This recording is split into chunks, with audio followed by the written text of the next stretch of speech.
Feliz sábado, irmãos. Tudo bem com vocês? Bom revê-los. Bom estar na casa de Deus para conversarmos sobre a palavra do Senhor e adorarmos a Ele na beleza da sua santidade. Saudações ali da minha família. Minha esposa está com 7 meses de gravidez. Graças a Deus está tudo bem. O bebê crescendo com muita saúde. E nós estamos muito felizes. Bom, vamos recapitular a lição, livro de Hebreus. Vamos fazer de maneira geral hoje, para que a gente possa, de maneira global aqui na igreja, entendermos esse assunto. E vocês podem ficar bastante à vontade para fazer perguntas, para fazer apontamentos, observações, para falar. Tá bom? Não vai ser um sermão, vai ser uma exposição dialogada entre nós. Talvez se tivermos até um microfone aí, que alguém puder nos ajudar, seria bom para que todos possam, os que queiram, participar. Bom, nós chegamos aos capítulos 5 a 7 de Hebreus. 5 a 7. E nesta sessão específica dos capítulos 5 a 7 de Hebreus, a ênfase do apóstolo aqui está no sacerdócio de Cristo. É por isso que o título da lição dessa semana que estudamos é Jesus, o sacerdote fiel. Então, vamos falar do sacerdócio de Cristo, tá bom? Uma coisa muito importante quando a gente estuda a carta aos Hebreus é o seguinte: toda essa carta foi escrita para cristãos, provavelmente judeus, hebreus, que estavam ou em Jerusalém ou em Roma, não se sabe exatamente a localização geográfica dos destinatários originais dessa carta.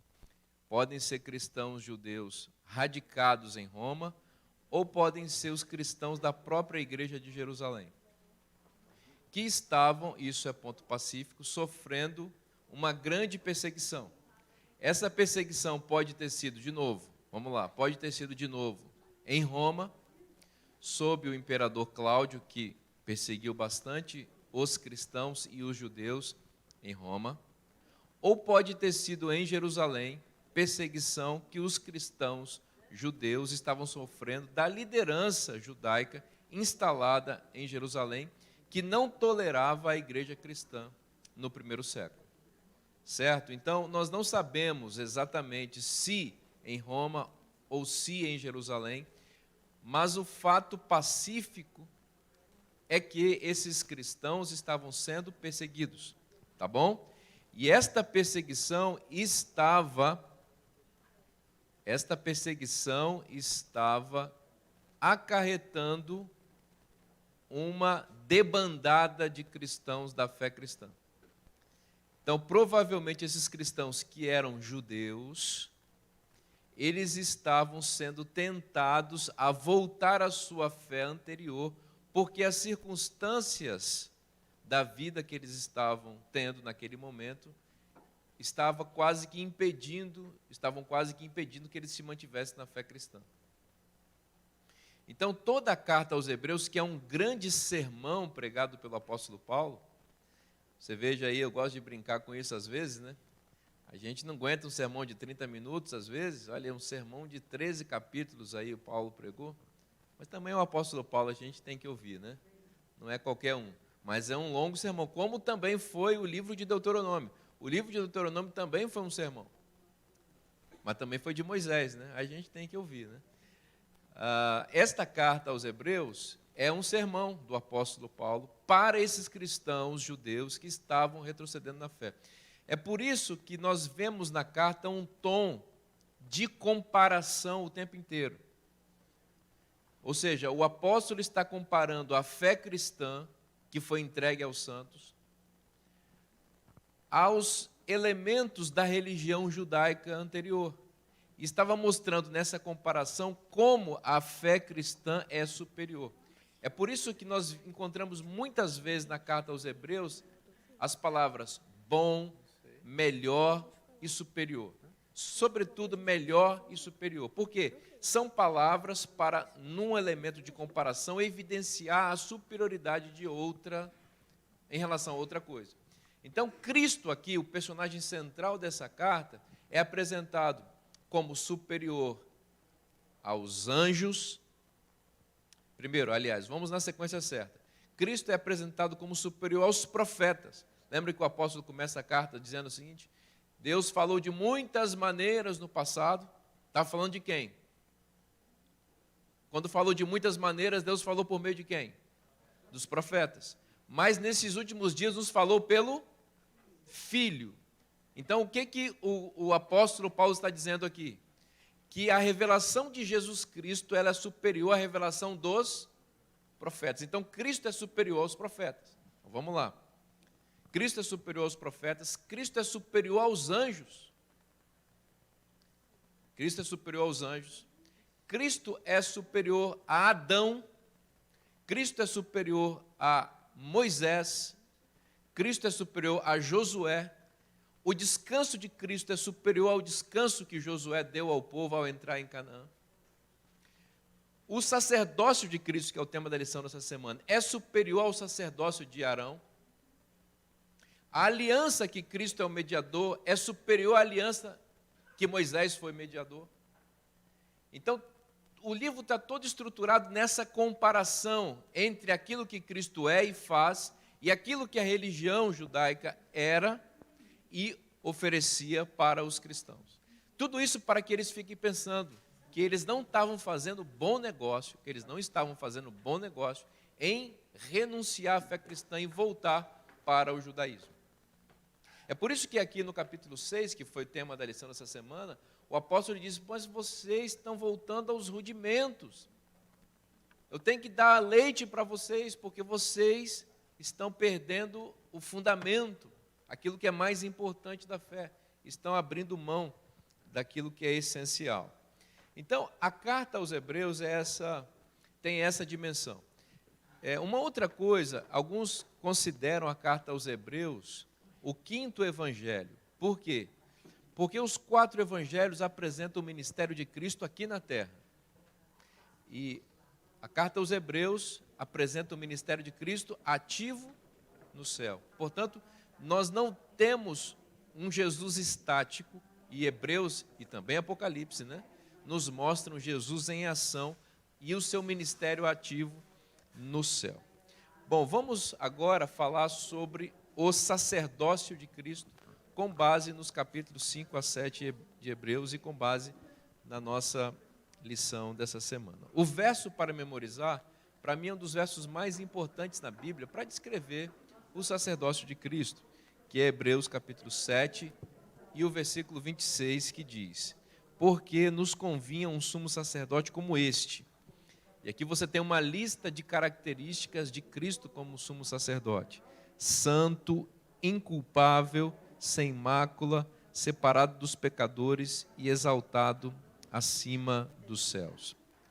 A lição de quinta-feira vai desenvolver um pouco mais este verso aqui, mas nós podemos olhar para ele agora e observar que o que o apóstolo está fazendo aqui é exatamente aquilo que eu disse a vocês. Cristo é um sacerdote diferente dos sacerdotes da religião judaica. Por quê? Porque, diferentemente dos demais sacerdotes ou dos sacerdotes levitas, Cristo é santo. Os sacerdotes eram santos no sentido da santidade plena? Não. Cristo sim.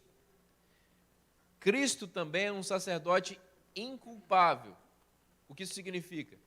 Que ele não carregava nenhuma culpa. Os sacerdotes, para oficiarem no santuário, antigamente, eles precisavam primeiro oferecer sacrifícios por si mesmos, porque eles eram pecadores e carregavam culpas. Cristo é inculpável. Sem mácula.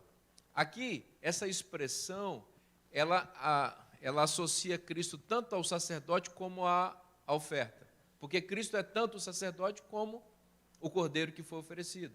Os animais eram oferecidos, que seriam oferecidos, deveriam ser sem defeito, sem mácula. E aqui Cristo, como sacerdote, também oferta, é apresentado como sem defeito sem mácula, separado dos pecadores, exaltado e exaltado acima dos céus. Veja, aqui essas duas últimas características. Separado dos pecadores. A ênfase do apóstolo é mostrar a diferença essencial que havia entre Cristo e nós. Algumas pessoas às vezes têm dúvida a respeito da natureza com a qual Cristo encarnou. Se ele tinha natureza pecaminosa como nós e venceu os pecados tendo a mesma natureza que nós, ou se ele era separado de nós, no sentido de ter uma natureza diferente. E o apóstolo aqui, no meu entendimento, ele é muito claro ao mencionar que Cristo, ele não tinha as propensões e as tendências pecaminosas com as quais nós nascemos e lidamos. Cristo era separado dos pecadores. E a última característica aqui, exaltado acima dos céus, ou seja, ele é um sacerdote digno de ser adorado. E os demais sacerdotes, obviamente, não tinham essa possibilidade. Bom, existe um problema que o apóstolo Paulo está lidando aqui ao fazer Jesus sacerdote. Ou melhor, ao se referir a Jesus como sacerdote. Qual é o problema? Qual é o problema que o apóstolo precisa resolver aqui com a sua audiência em dizer que Jesus é sacerdote? A origem, por quê? Por quê, Davi?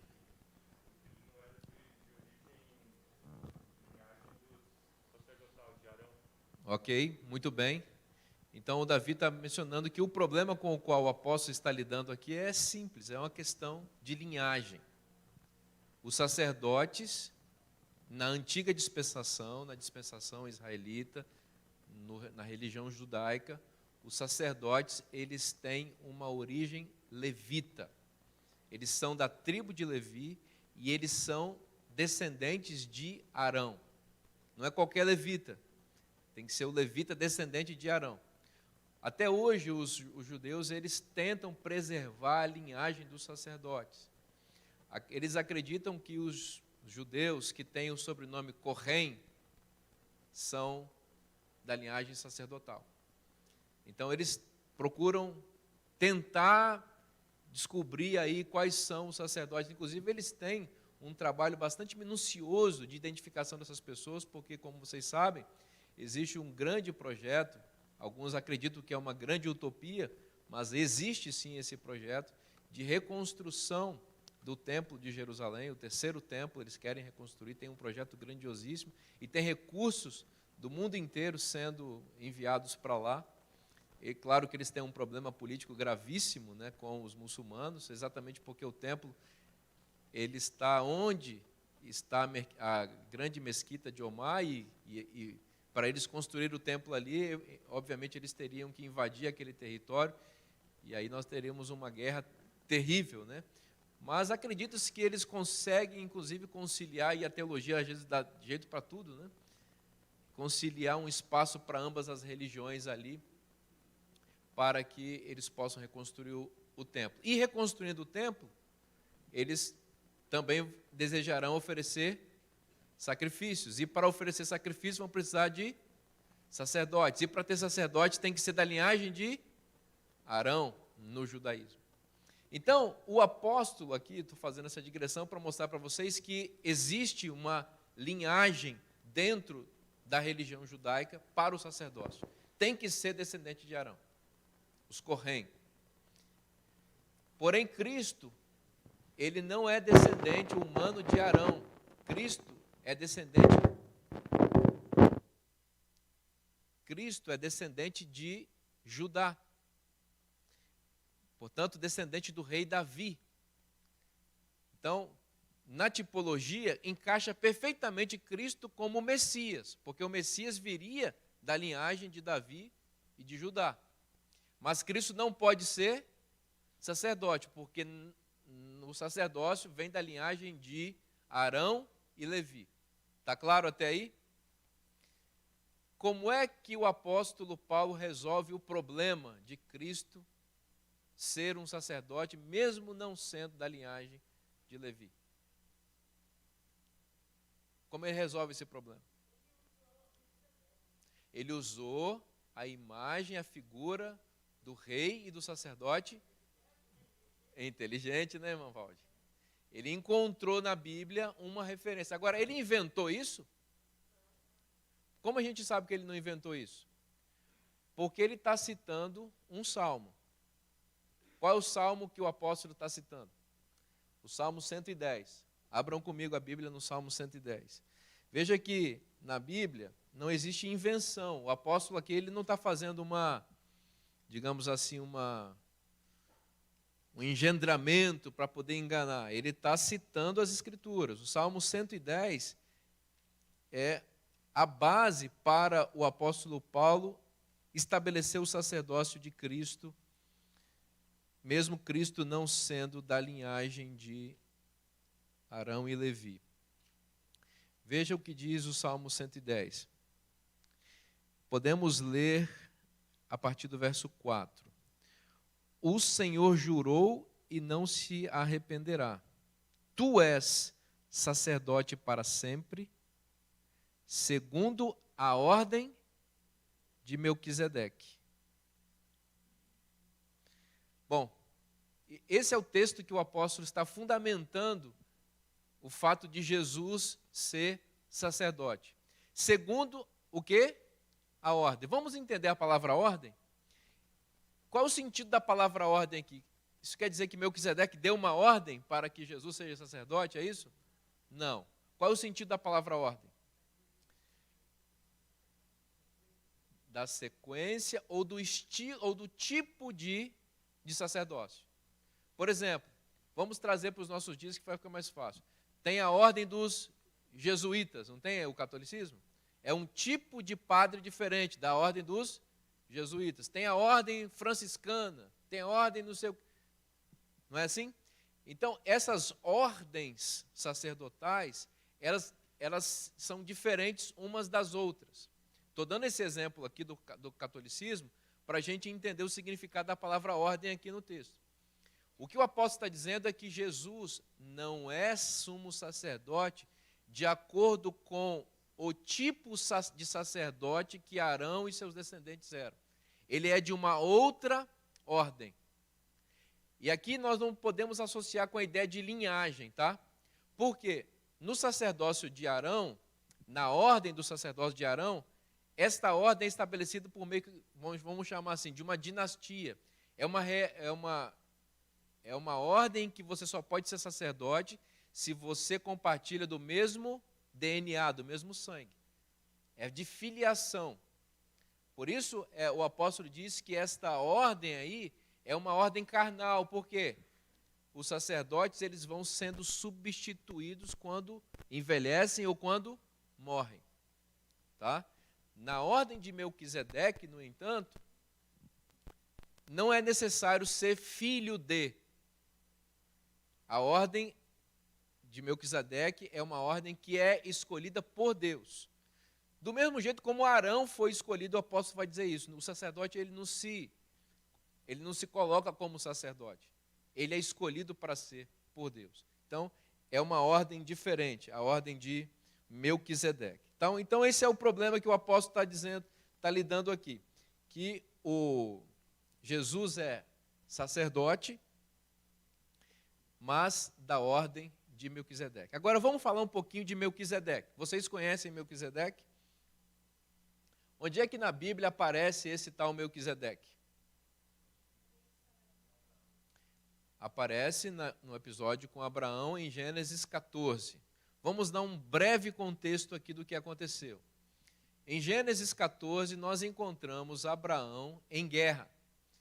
Abraão era um peregrino, vocês conhecem a história, ele andava por toda a terra de Canaã.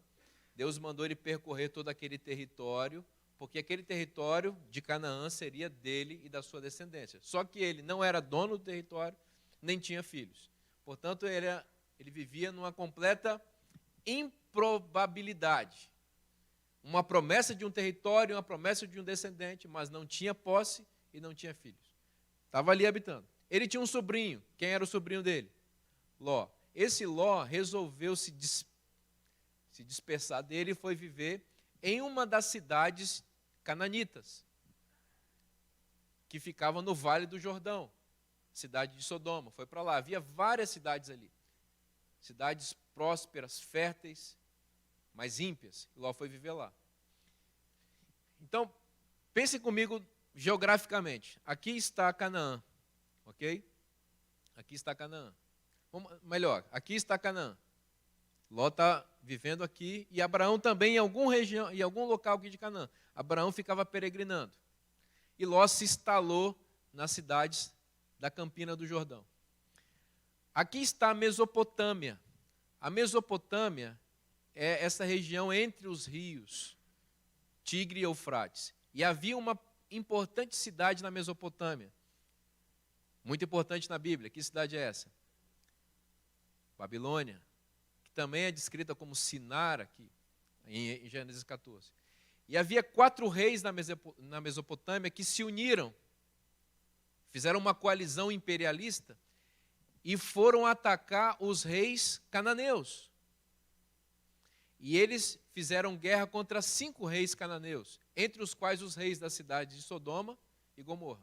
E esses reis cananeus perderam a batalha para os 4 reis da Mesopotâmia. E quando eles perderam a batalha, significa o quê? Que os reis da Mesopotâmia agora, eles colocaram pesados impostos para que os reis cananeus pagassem. Tá? E esses reis tinham que pagar. Então, os 5 reis da Mesopotâmia, de Canaã, eles se insurgiram contra os reis da Babilônia, e os reis da Babilônia vieram com força, ou da Mesopotâmia, vieram com força, e dizimaram a terra, levaram cativos os habitantes para a Mesopotâmia, e levaram os despojos de guerra. Entre esses estava quem? Ló, sua família e seus bens. Então, Abraão, que estava fora desse negócio, porque era um peregrino, ele pagou mercenários de guerra, gente que era boa de guerra, ali da região de Manre, fez um exército e foi lá guerrear contra a Babilônia. Não sei se vocês estão percebendo aqui, mas o livro de Gênesis está fazendo uma espécie de embrião daquilo que aconteceria no futuro. Sempre houve uma guerra entre Babilônia e Israel. E aqui Abraão, representante de Israel, está em guerra contra a Babilônia, para libertar um remanescente, um descendente ali, que é Ló. Então Abraão vai para lá, guerreia contra os mesopotâmicos, e ele vence a guerra, e ele liberta Ló, todos os habitantes de Sodoma, que são cananeus, e os bens. E aí vem um rei cananeu. Olha só, um rei cananeu, cujo nome é Melquisedeque. Um rei cananeu, cujo nome é Melquisedeque, vem para abençoar Abraão por causa da vitória que ele teve contra os mesopotâmicos. E Abraão reconhece aquele homem como um homem de Deus.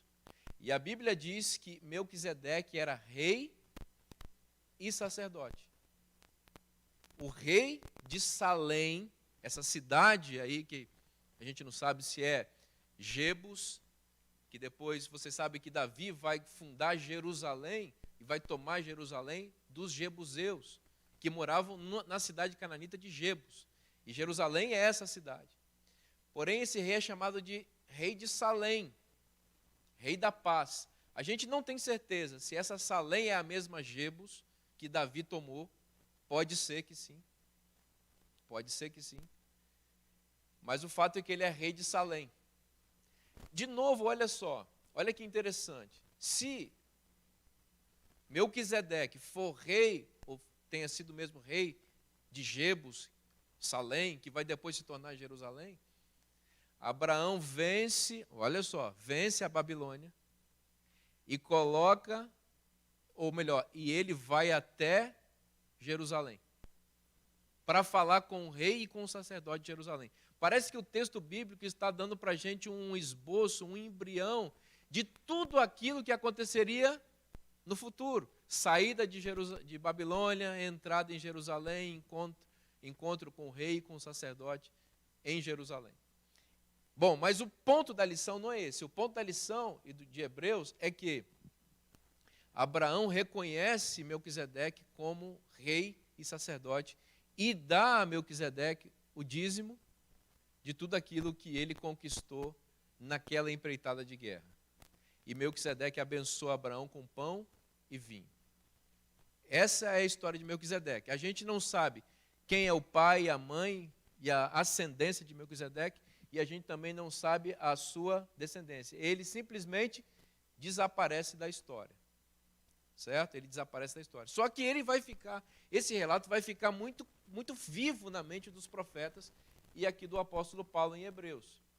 Davi, no Salmo 110, vai olhar para esse sacerdote rei e vai dizer: aqui tem uma ordem de sacerdócio superior à ordem de Arão. Por que ele é superior? Porque Abraão, que é pai de Jacó, Abraão, que é pai de Isaac, pai de Jacó, pai de Levi, pai de Arão, portanto, Abraão é superior a Levi, correto? Abraão é superior a Levi.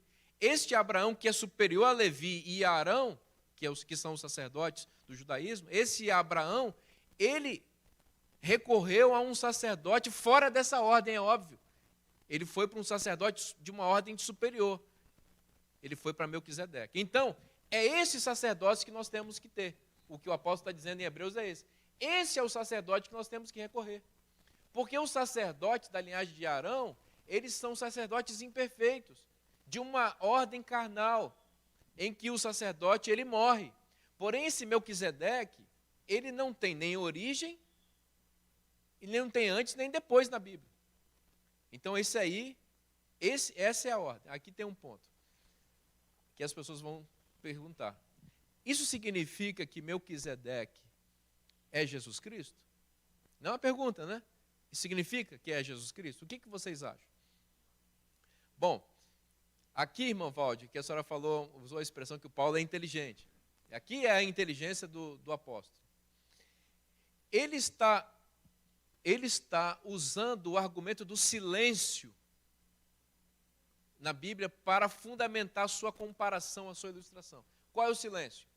O silêncio a respeito da origem, da ascendência e da descendência é um elemento para o apóstolo fundamentar a sua ilustração. Ele não está afirmando que, veja bem, ele não está afirmando que Melquisedeque não tivesse origem, nem que não tivesse depois dele. Ou seja, que ele não tivesse pai, nem tivesse filho. O texto simplesmente não disse que ele não tem. Aliás, o texto simplesmente se silenciou a respeito disso. Então, com base nesse silêncio, o apóstolo vai desenvolver a sua comparação com Cristo. Então, Cristo é esse sacerdote, de fato, que não tem nem origem, nem depois. Ele é eterno. Melquisedeque não é afirmado a respeito disso. Ninguém afirma isso a respeito dele. Só não diz que tem ou não tem, mas não se afirma que ele não tivesse. Não sei se vocês entenderam o que eu quis dizer. O fato é que aqui, o Melquisedeque, porque não tem registrada origem, nem registrado posterioridade em relação a ele, ele pode representar uma ordem superior. E o texto em Hebreus faz uma coisa que nós temos que pensar, que eu acho que é muito interessante. Fala que Melquisedeque, ele foi feito à semelhança de Cristo, não o contrário. Não é Cristo que é semelhante a Melquisedeque.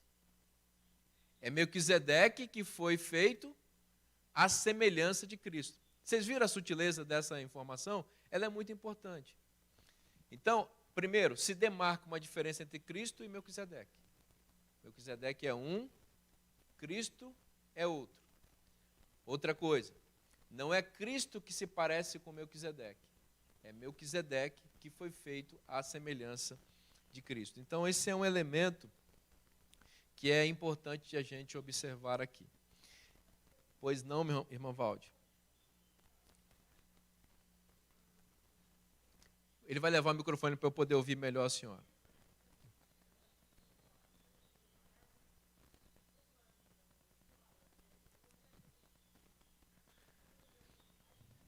Claro. Sim. Uhum. Uhum.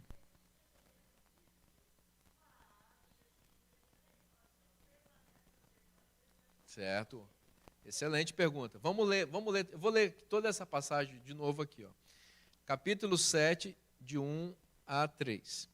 Porque este Melquisedeque, rei de Salém, sacerdote do Deus Altíssimo, que saiu ao encontro de Abraão quando voltava da matança dos reis, e o abençoou, para o qual também Abraão separou o dízimo de tudo. Primeiramente se interpreta rei de justiça, porque a palavra Melquisedeque, ela significa rei de justiça. Zedeque vem de tzeká, que é justiça em hebraico, e Melqui vem de rei. Então, é uma junção de duas palavras, o nome dele, rei de justiça. Então, ele disse aqui, ó, primeiramente se interpreta rei de justiça, depois também é rei de Salém, e Salém significa paz, e daqui vem a ideia de, seria ele rei de Jerusalém, porque ele é rei de Salém, não é? Rei de Salém, ou seja, rei de paz, sem pai, sem mãe, sem genealogia. Bom, aqui, irmã Valde, é o ponto que a senhora colocou. Lá em Gênesis, há um registro do pai e da mãe de Melquisedeque? Não, não há um registro de pai e mãe, nem de genealogia, ou seja, nem do que vem antes, nem o que vem depois. Pela ausência desse registro, porque ele aparece como uma figura enigmática no texto, mas ele é identificado como rei, como sacerdote, o apóstolo vai dizer, opa, com base também em Davi, no Salmo 110, verso 4, aqui nós encontramos um sacerdote semelhante a Cristo. Por que semelhante a Cristo? Porque Cristo, esse de fato, não depende de uma anterioridade para se estabelecer como sacerdote. Ou seja, ele não depende de ser filho de fulano, de fulano, de fulano, de fulano, até chegar a Arão e a Levi. Não depende. Por que ele não depende? Porque foi Deus quem o estabeleceu, Deus o Pai quem o estabeleceu como sacerdote. Do mesmo jeito como Abraão identifica esse Melquisedeque como rei e sacerdote, mesmo a Bíblia não registrando uma genealogia dele. Porque o reinado e o sacerdócio de Melquisedeque, aqui reconhecido como Abraão, não foi estabelecido ou não foi reconhecido porque ele era filho de fulano ou fulana.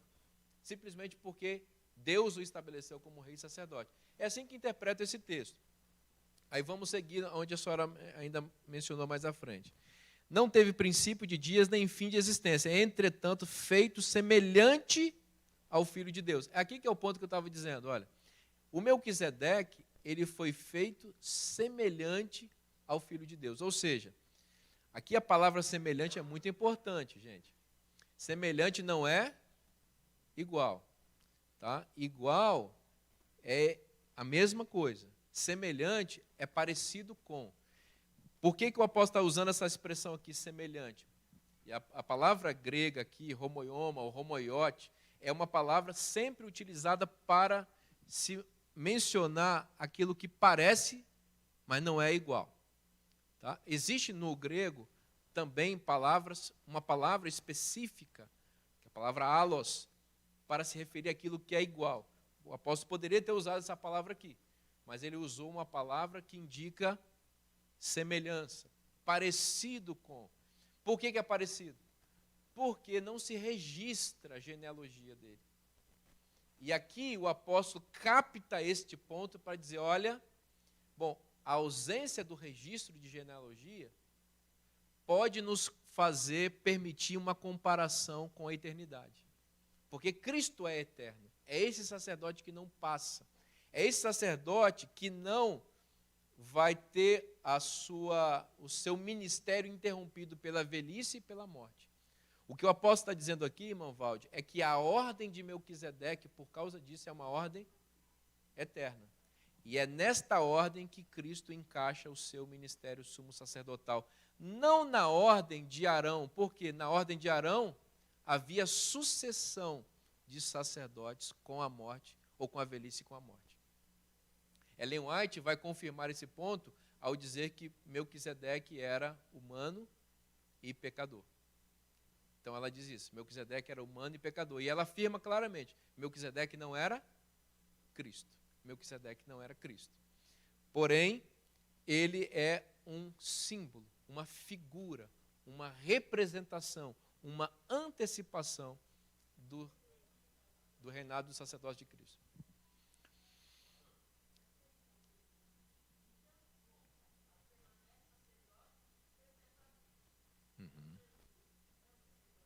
Isso.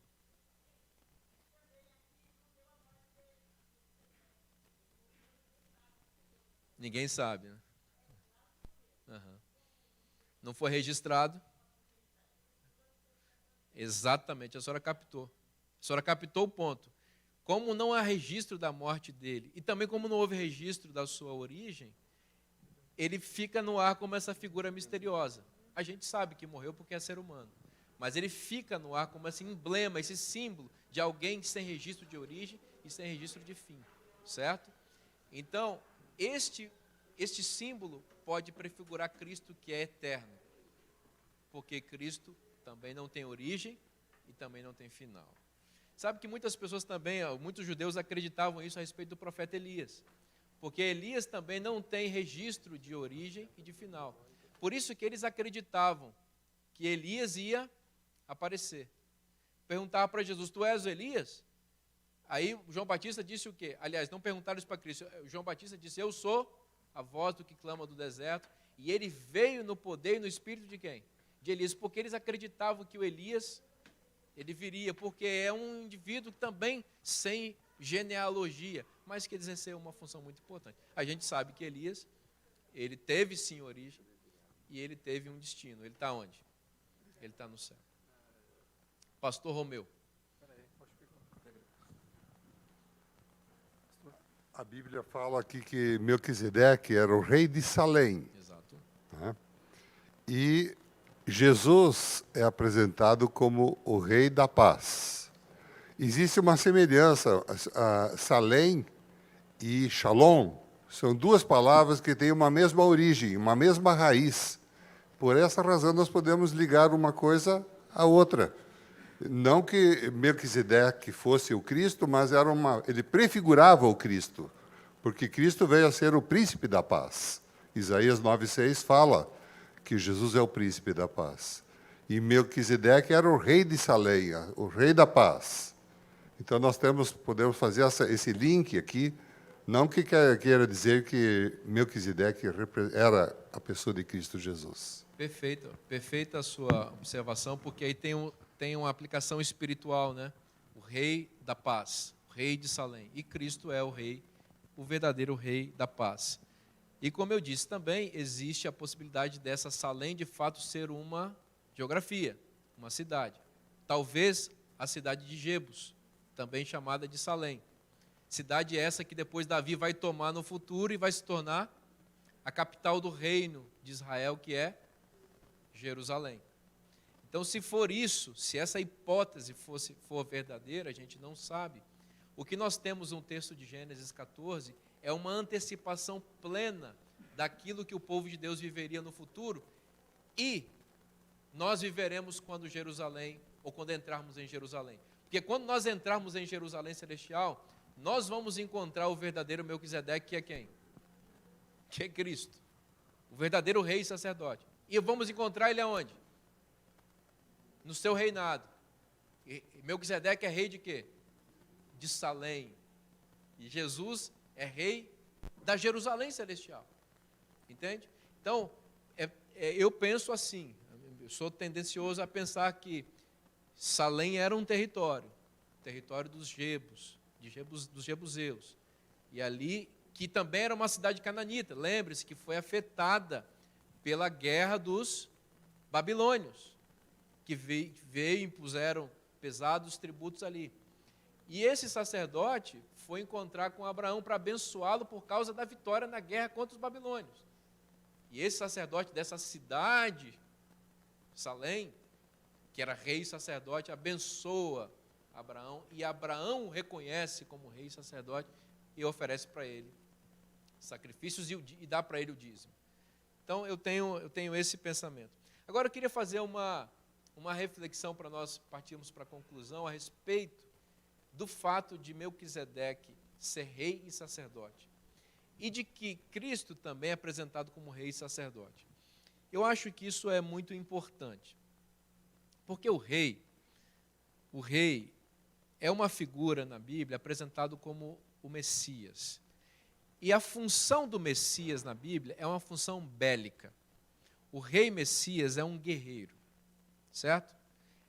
Desde o início, lá de Gênesis 3,15, a expectativa messiânica é de alguém que viria para esmagar a cabeça da serpente. Quer ver? Se você for comigo para o Salmo 110, de novo, se você voltar a esse salmo, você vai entender a esperança messiânica aqui, ó. Salmo 110. A gente leu o verso 4, vamos voltar até o verso 1. Porque aqui ele explica bem qual é a expectativa do Messias, do rei. Disse o Senhor ao meu Senhor. Então aqui, ó, disse Jeová, o Deus, ao Senhor, que aqui é o rei Davi, que prefigura o Messias, tá? Então, disse o Senhor ao meu Senhor, assenta-te à minha direita, até que eu ponha os teus inimigos debaixo dos teus pés. Então, para um pouquinho. Inimigo debaixo dos pés. Essa passagem lembra você alguma outra passagem no Antigo Testamento? O que diz Gênesis capítulo 3, versículo 15? A mulher vai ter um filho, e este vai fazer o quê? Vai esmagar a cabeça da serpente. Quem é a serpente? É Satanás. Mas essa serpente, ela é descrita na Bíblia, depois, como tendo 7 cabeças. 7 cabeças. Certo? A antiga serpente, lá de Apocalipse 12, é o dragão. Tem quantas cabeças? 7. Quantos são os impérios que perseguem o povo de Deus ao longo da história? A começar pelo Egito. 7 impérios. Então, a serpente ela vai usando poderes imperiais ao longo da história. Egito, Assíria, Babilônia, Grécia, Pérsia, primeiro Pérsia, depois Grécia, Roma imperial, Roma papal, vai usar uma coalizão, depois no final aqui, entre Roma papal e Estados Unidos da América, a gente sabe, e a totalização de 7 impérios mundiais, que são cabeças dessa serpente antiga que oprime o povo de Deus. Então, olha o que Deus fala aqui. O rei Messias, ele vem para quê? Para colocar os inimigos debaixo dos seus pés. É por isso que Apocalipse capítulo 19 descreve Jesus montado num cavalo branco em sua vinda, prendendo o dragão, que tem quantas cabeças de novo? No abismo. O dragão que tem 7 cabeças, ele é prendido no abismo. Então, Cristo é o rei que vem para fazer isso aqui, ó, para esmagar as cabeças da serpente. Ele já fez isso na cruz e vai fazer em definitivo na sua volta. Então, o rei Messias, ele vem para fazer isso, ele vem para guerrear. Então, a função do rei é fazer o quê, gente? Guerra. Esmagar a cabeça da serpente. O Salmo 110 continua. O Senhor enviará de Sião o cetro do seu poder. Veja, o rei, ó, dizendo, domina entre os teus inimigos. Apresentar-se-á voluntariamente o teu povo no dia do teu poder com santos ornamentos, como o orvalho emergindo da aurora, serão os teus jovens. Então, até o verso 3, há uma descrição do Messias como quem? Como rei. Como rei que vem para fazer o quê? Guerra, esmagar a cabeça da serpente. Porém, no verso 4, essa mesma pessoa que vem com essa função de guerra, ele também é apresentado como sacerdote. Diz assim, ó, o Senhor jurou e não se arrependerá. Tu és sacerdote para sempre, segundo a ordem de Melquisedeque. O Senhor, à tua direita, no dia da sua ira, esmagará os reis. Ele julga entre as nações, enche-as de cadáveres. E aqui de novo um eco de Gênesis 3,15. Esmagará cabeças por toda a terra. Cabeças de quem? Desses reis que oprimem o povo de Deus. As cabeças da serpente, da antiga serpente. De caminho bebe na torrente e passa de cabeça erguida. Então, Melquisedeque aqui é um tipo de Cristo porque ele é rei e sacerdote. O rei vem para guerrear, esmagar as cabeças da serpente, os inimigos do povo de Deus, que oprime seu povo ao longo da história. Então, o rei é para fazer guerra. O sacerdote, por sua vez, vem para abençoar, para salvar, para redimir. Então, se o rei vem para defender, o sacerdote vem para perdoar, para abençoar e para redimir. Cristo, ele faz as duas coisas. Ele defende seu povo e ele salva o seu povo. Entende isso? Isso é uma coisa muito bonita. Cristo defende você do inimigo. Quando o inimigo vem para matar, para tirar sua vida, para acusar você, Cristo te defende. Ele é rei, ele esmaga a cabeça do diabo. Isso é o rei. Mas o sacerdote, ele vem e defende você de você mesmo. Então, o rei defende você do inimigo. O sacerdote defende você de você mesmo. Por quê? Porque você peca. E quando você peca, você se torna seu próprio inimigo. Então você precisa de um sacerdote. E o que o sacerdote faz? Ele faz expiação do seu pecado, ele limpa você, ele purifica você. Então Cristo é aquele que defende você do inimigo e defende você de você mesmo. Isso é extraordinário, né? O texto de Hebreus 7 diz também que Jesus se torna o fiador da nossa salvação. Por que ele é o fiador? Porque ele também é a fiança. Cristo é a garantia de que você será salvo se você desejar. Então, se você tem medo de alguma coisa, está angustiado com algum problema, Cristo é o seu fiador. Ele assinou embaixo, ele garantiu que você será salvo, que você será redimido e que você será defendido. Rei e sacerdote. Cristo é rei, defende seu povo do inimigo. Cristo é sacerdote, defende seu povo de si mesmo, dos seus próprios pecados e nos purifica e nos salva. Que esse rei, que esse sacerdote, que reina para sempre e que oficia para sempre, ele continue abençoando você, sua vida e a sua